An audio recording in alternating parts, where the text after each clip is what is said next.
চোখটা যদি বন্ধ হয়ে যায় আর বুঝি মা চাইতে পারবো না।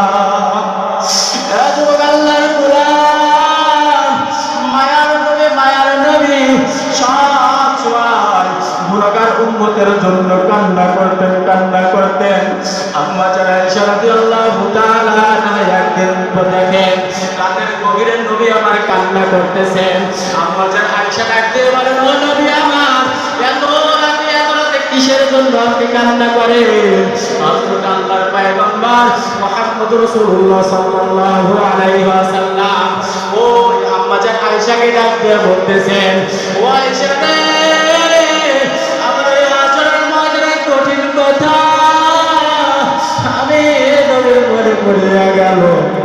আম্মা জান বলেন, নবী কেমন কঠিন বলেন না গো নবী? আল্লাহ রাসূল সাল্লাল্লাহু আলাইহি ওয়াসাল্লাম আম্মা জান আয়েশাকে ডাক দিয়ে বলতেছেন, ও আয়েশা রে, যে জায়গাটায় বসে আছো এই জায়গাটা হাসরের মাঠ কায়েম হয়ে যাবে, এই দুনিয়াটা হাসরের মাঠ কায়েম হয়ে যাবে। আল্লাহর পয়গম্বর বলেন, রে আয়েশা,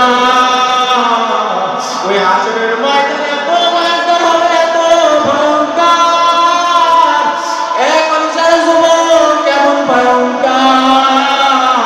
ওই হাসরের ময়দানে সন্তান বাবার পেছন দিকে ডাক দিবে, ও বাবা আমার একটা নেকি দাও, একটা নেকির জন্য আমি জাহান্নামে চলে যাই।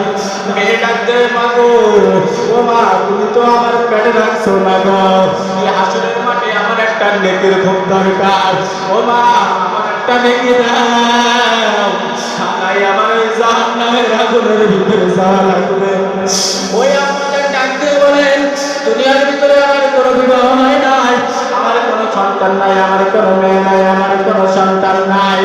যুবক আল্লাহর গোলাম, আজকে দুনিয়ার ভিতরে ছেলের জন্য কত কষ্ট করে বেড়াও, মেয়ের জন্য কত কষ্ট করে বেড়াও, ওই হাসরের মাঠে ওই মেয়েও তোমার পর করে দিবে, ওই সন্তান তোমার পর করিয়া দিবে।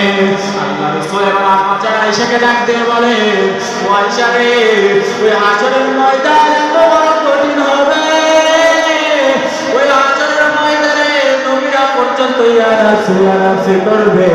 আগুন নবী বলবে, আল্লাহ আমারে বাঁচাও। হযরতে মুসা নবী বলবে, আমারে বাঁচাও। হযরতে হারুন নবী বলবে, আল্লাহ আমারে বাঁচাও। সব নবীরা তাদের উম্মতদেরকে ভুলিয়া যাবে। আম্মা জান আয়েশা এবার বলেন, নবী গো, ওই সময় আপনি কি করবেন? আপনি কি করবেন? আল্লাহ রাসূল সাল্লাল্লাহু আলাইহি ওয়াসাল্লাম বলেন, যখন দেখো এই হাসরের ময়দানে আর কোনো উপায় নাই, আমি নবী দৌড়াইয়া ওই মাকামে মাহমুদের ভিতরে গিয়া সেজদা করে কান্না করবা, আর আল্লাহরে ডাকতে বলবো, দয়ার মালিক, আমার ওই গুনাহগার উম্মতদেরকে বাঁচাও, আমার একটা উম্মত যেন জাহান্নামে না যায়।